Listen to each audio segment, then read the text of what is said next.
Servant দেওয়া হয়েছে, এরপর যদি আরও কিছু ডিমান্ড করে তখন কি করবেন? তার লিভার নাকি পচে শেষ। তো লিভার সাধারণত পচলে মানুষ কি বলে সেটা আমি মুখ দিয়ে বলতে চাই না। কি খেলে তাড়াতাড়ি লিভার পচে সেটা তো সবাই জানেন। সেদিন প্রতিজ্ঞা করেছিলাম যে ওই ক্যান্টনমেন্টে বসবাস করতে হবে না, যেদিন সবাই বাইর করে দেবো। শুধু আমি বললাম যে আজকে আমাকে ঢুকতে দাও না, যখন জিয়া রহমান ঘরে তুলতে চায়নি প্রতিদিন তো আমাদের বাসার যে কান্নাকাটি করতাম। অসুস্থ তাকে বিদেশে পাঠাও, আল্লাদের আর শেষ নাই। পৃথিবীতে কোন দেশে আছে এতিমের অর্থ আত্মসাৎ করে সাজাপ্রাপ্ত আসামি জেলে ছিল? অন্তত আমি এইটুকু দয়া করেছি যে ঠিক আছে, বয়োবৃদ্ধ মানুষ বা অসুস্থ, হাঁটতে চলতে উঠতে বসতে অসুবিধা, এখন উনি সেজে গুজে মেকআপ নিয়ে একেবারে বুটুরু এঁকে হাসপাতালে যান।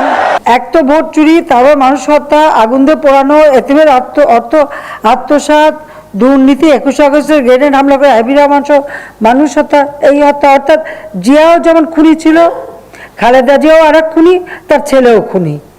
এর পরিবারটাই এই খুনের পরিবার। এরা মানুষ খুন করা, দুর্নীতি করা, অর্থ আত্মসাৎ করা ছাড়া আর কিছুই জানে না। একটা সিটের পিছনে 2-3জন করে নমিনেশন, যে যখন যার কাছ থেকে টাকা নিচ্ছে তাই নমিনেশন দিচ্ছে। 1 ভাগ দিতে হচ্ছে লন্ডনে, আর 2 ভাগ দিতে হচ্ছে বাংলাদেশে। তো তারা ইলেকশনে তো জেতার জন্য ইলেকশন করেনি, মনে হচ্ছিল এটাকে একটা বাণিজ্য হিসেবে নিয়েছে তারা। এখন তার জন্য আবার অনেকের খুব মায়া কান্না আমি দেখি। খালেদা জিয়া যে মানুষকে পুড়িয়ে পুড়িয়ে হত্যা করলো এ কথাটা মানুষ ভুলে যায় কেন? সে যে জেলে আছে সে তো বেশ ভালো রাজার হালে আছে, জেলখান থেকে আনছে হাসপাতালে, তার জন্য আবার মেড সার্ভেন্ট দেওয়া হয়েছে। পৃথিবীতে শুনে সাজাপ্রাপ্ত আসামির জন্য আবার কাজের বুয়া থাকে। আমরা তার সাজাটা স্থগিত করে তাকে বাড়িতে থাকার সুযোগটা দিয়েছি, মানবিক কারণেই দিয়েছি। বিএনপি যদি বেশি বাড়াবাড়ি করলে আবার জেলে পাঠিয়ে দেবো, কোনো চিন্তা নেই। 91 সালে খালেদা জিয়া চিকিৎসা করতে গেছিল, তার নাকি সুটকেস হারাই গেছিল, তার কসমেটিক্স কিনতে হবে। তো কসমেটিক্স কিনতে গেছে, মোর্শেদ খান তো এমনি টিকিটটা মানুষ, সেখানে বিল উঠছে $60,000। ওটা তো মোর্শেদ খান প্রায় ফিট হয়ে পড়ে। আমার কিনে দিতে হলো। আর তারপর আবার তার কাছে নমিনেশনের জন্য টাকা চেয়েছে, টাকা চাওয়ার পরে সে বলছে আমি ইলেকশন করবো না। তাদের নেতাকে খালেদা জিয়া এতিমের অর্থ আত্মসাৎ করে কারাগারে সাজাপ্রাপ্ত। আমি দয়া করে তাকে বাসায় থাকতে দিয়েছি, তার সাজা ভোগটা স্থগিত করেছি। তারপরে যাকে বানালো ভারপ্রাপ্ত, সেটাও কিন্তু আসামি।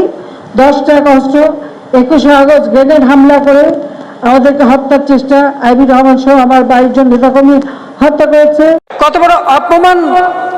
খালি মনে হলো যে তুমি খালেদা জিয়া রহমানের সাথে অন্তত 2 মাস 1 মাস পর পরই আমাদের বাসায় যেয়ে বসে থাকতা, চেয়ার পেতেও বসতা না, ওই লবিতে মোড়া ছিল, মোড়া পেতে বসতা। তার জন্য দয়া দেখাতে হবে, তো দয়া তো দেখিয়েছি, আর কত দয়া দেখাবো? এর বেশি আর দয়া আমাদের পক্ষে দেখানো সম্ভব না। যারা আমার বাবার হত্যাকারী, মায়ের হত্যাকারী, তাদেরকে সে পার্লামেন্টে নিয়ে বসিয়েছে, পার্লামেন্ট সদস্য করেছে। খালেদা জিয়ার ছেলে মারা গেল, কোকো, শত হলেও একটা মা সেটা মনে করে এই এত কিছু করার পরেও, আর আমাকে তো হত্যার চেষ্টা বারবার। কারণ আপনার মনে আছে 21 আগস্ট গ্রেনেড হামলার আগে বক্তৃতা দিল শেখ হাসিনা, প্রধানমন্ত্রী তো দূরের কথা, বিরোধী দলের নেতা কোনো হতে পারবে না। তো আল্লাহ তার ডাক শুনেছে। এখন